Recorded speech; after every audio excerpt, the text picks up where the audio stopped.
I love the internet. It's true. Think about everything it has brought us. Think about all the services we use, all the connectivity, all the entertainment, all the business, all the commerce. And it's happening during our lifetimes. I'm pretty sure that when they will be writing history books hundreds of years from now, this time, our generation will be remembered as the generation that got online, the generation that built something really and truly global. But yes, it's also true that the internet has problems, very serious problems. Problems with security and problems with privacy. And I've spent my career fighting these problems. So let me show you something. This here is brain. This is a floppy disk, 5¼ floppy disk, infected by brain.A. It's the first virus we ever found for PC computers. And we actually know where brain came from. We know because it says so inside the code. Let's take a look.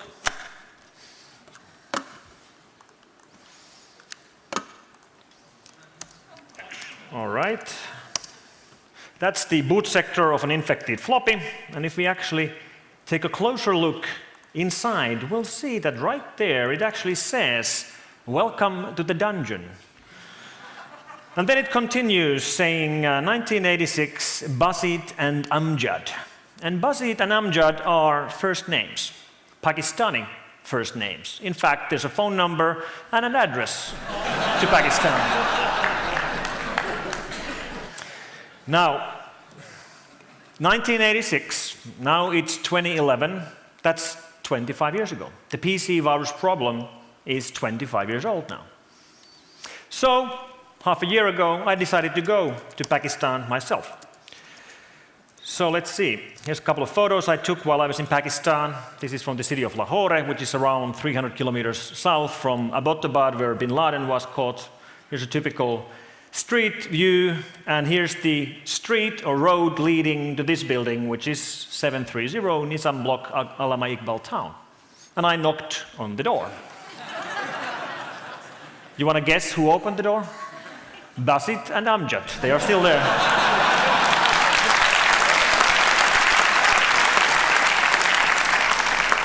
So here, standing up is Basit.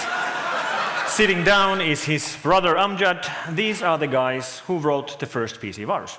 And of course, we had a very interesting discussion. I asked them why. I asked them how they feel about what they started. And I got some sort of satisfaction from learning that both Basit and Amjad had had their computers infected dozens of times by completely unrelated other viruses over these years. So there is some sort of justice in the world after all. Now, the viruses that we used to see in the 1980s and 1990s obviously are not a problem anymore. So let me just show you a couple of examples what they used to look like. What I'm running here is a system that enables me to run age-old programs on a modern computer. So let me just mount some drives, go over there. And what we have here is a list of old viruses. So let me just run some viruses on my computer. For example, let's go with the centipede virus first. And you can see the top of the screen. There's a centipede scrolling across your computer when you get infected by this one. You know that you're infected because it actually shows up. Here's another one. This is the virus called Crash, written in Russia in 1992. Let me show you one which actually makes some sound.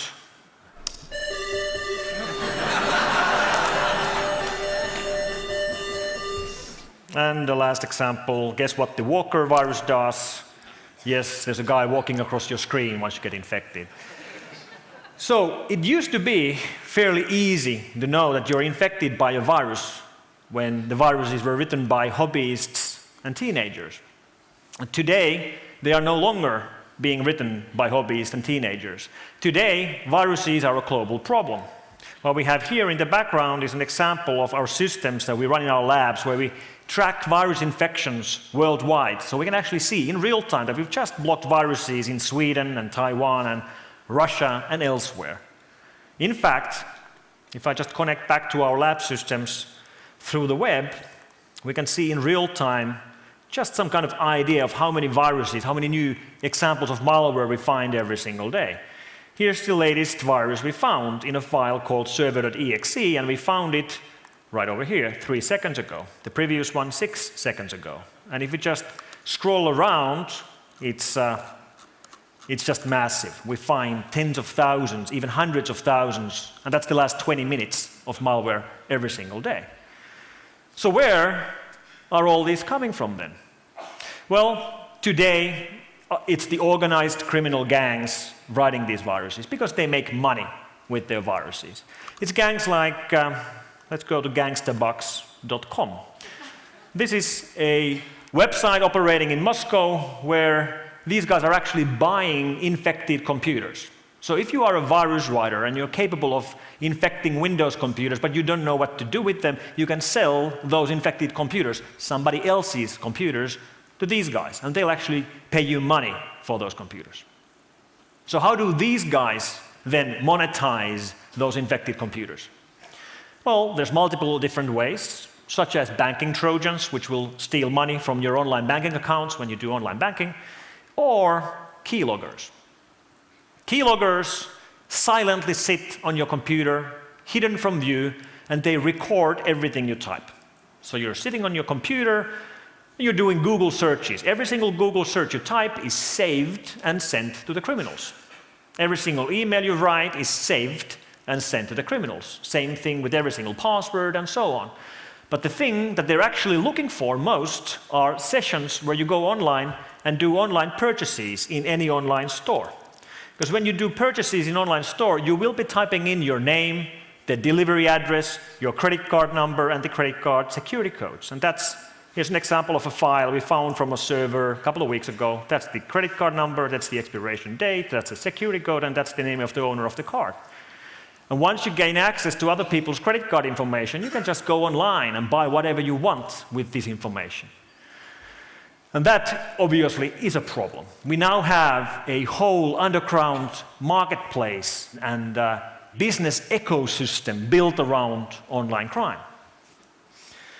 One example of how these guys actually are capable of monetizing their operations, if we go and have a look at the pages of Interpol and search for wanted persons, we find guys like Björn Sundin, originally from Sweden, and his partner in crime, also listed on the Interpol wanted pages, Mr. Shailesh Kumar Jain, a US citizen.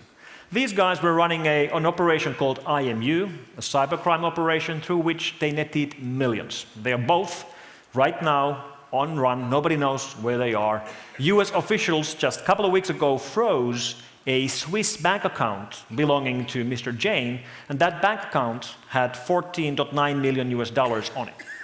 So the amount of money online crime generates is significant, and that means that the online criminals can actually afford to invest into their attacks. We know that online criminals are hiring programmers, hiring testing people, testing their code, having back-end systems with SQL databases, and they can afford to watch how we work, like how security people work, and try to work their way around any security precautions we can build. And they also use the global nature of internet to their advantage. I mean, internet is international. That's why we call it the internet. And if we just go and take a look at what's happening in the online world, here's a video built by Clarified Networks which illustrates how one single malware family is able to move around the world. This operation, believed to be originally from Estonia, moves around from one country to another as soon as the website is tried to shut down. So you just can't shut these guys down. They will switch from one country to another, from one jurisdiction to another, moving around the world using the fact that we don't have capability to globally police operations like these. So the internet is as if somebody would have given free plane tickets to all the online criminals of the world. Now, the criminals who weren't capable of reaching us before can reach us. So how do you actually go around finding online criminals? How do you actually track them down? Let me give you an example. What we have here is one exploit file. Here I'm looking at the hex dump of an image file which contains an exploit. And that basically means if you try to view this image file on your Windows computer, it actually takes over your computer and runs code. If you take a closer look at this image file, well, there's the image header, and there the actual code of the attack starts. And that code has been encrypted, so let's decrypt it. It has been encrypted with XOR function 97. You just have to believe me, it is. And we can go here and actually start decrypting it. So the yellow part of the code is now decrypted. And I know it doesn't really look much different from the original, but just keep staring at it. You'll actually see that down here, you can see a web address, unionseek.com/d/ioo.exe. And when you view this image on your computer, it actually is going to download and run that program. And that's a backdoor which will take over your computer. But even more interestingly, if we continue decrypting, we'll find this mysterious string which says 0600 KO78RUS. That code is there underneath the encryption as some sort of a signature. It's not used for anything. And I was looking at that and trying to figure out what it means. So obviously I Googled for it. I got 0 hits. It wasn't there. So I spoke with the guys in the lab, and we have a couple of Russian guys in our labs, and one of them mentioned, well, it ends in RUS, like Russia, all right? And 78 is the city code for the city of St. Petersburg.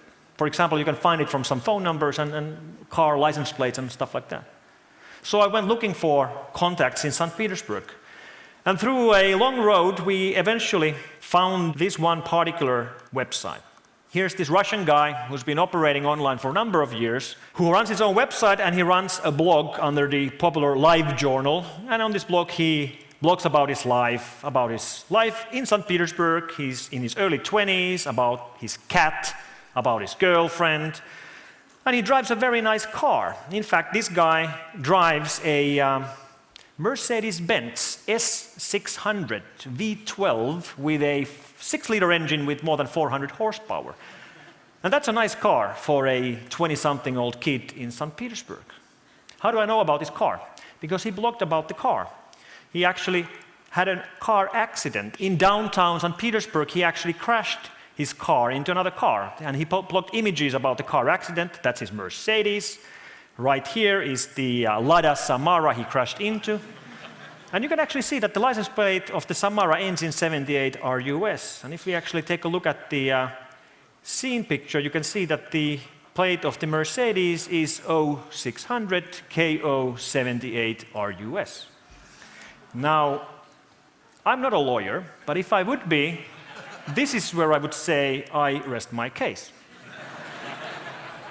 So what happens when online criminals are actually caught? Well, in most cases, actually, it never gets this far. Vast majority of the online crime cases, we don't even know which continent the attacks are coming from. And even if we are able to find online criminals, quite often there is no outcome. The local police doesn't act, or if they do, there's not enough evidence, or for some reason we can't take them down. I wish it would be easier. Unfortunately, it isn't. And things are also changing at a very rapid pace. You've all heard about things like Stuxnet. So if you look at what Stuxnet actually did, is that it infected these. That's a Siemens S7400 PLC, programmable logic computer. And this is what runs our infrastructure. This is what runs everything around us. PLCs, these small boxes which have no display, no keyboard, which are programmed, are put in place, and they do their job. For example, the elevators in this building most likely are controlled by one of these. And when Stuxnet infects one of these, that's a massive revolution on the kinds of risks we have to worry about, because everything around us is being run by these. I mean, we have critical infrastructure. You go to any factory, any power plant, any chemical plant, any food processing plant, you look around, everything is being run by computers. Everything is being run by computers. Everything is reliant on these computers working. We have become very reliant on internet, on basic things like electricity, obviously, on computers working. And this really is something which creates completely new problems for us. We must have some way of continuing to work even if computers fail.